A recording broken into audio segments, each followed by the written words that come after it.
Kecelakaan, anak sekolah ditumbur mobil, Masya Allah.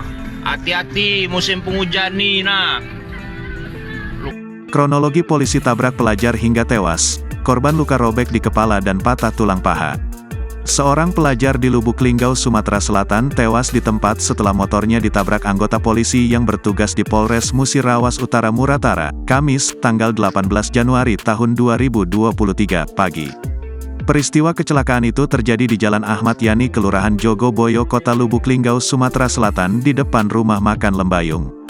Kapolres Lubuk Linggau AKBP Indra Arya Yuda melalui Kasat Lantas AKP Agus Gunawan mengatakan satu korban tewas di tempat dan satu korban lagi masih dirawat di rumah sakit akibat kecelakaan ini.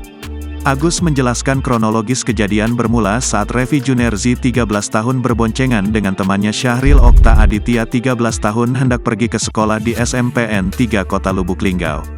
Setibanya di lokasi, keduanya pun tiba-tiba saja ditabrak mobil Honda Jazz yang dikendarai oleh Alexander.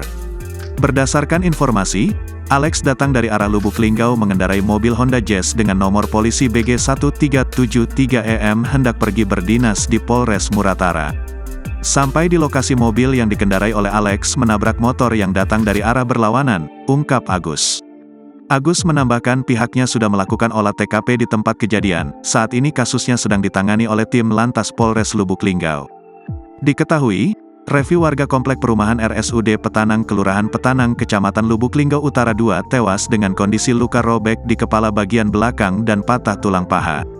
Sementara temannya, Syahril Okta Aditya warga Kelurahan Durian Rampak Kecamatan Lubuk Linggau Utara 2 juga mengalami luka-luka dan dirawat di RSAR Bunda Lubuk Linggau.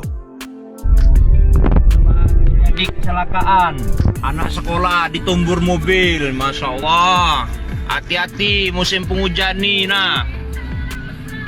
Download Tribun X sekarang, menghadirkan lokal menjadi Indonesia.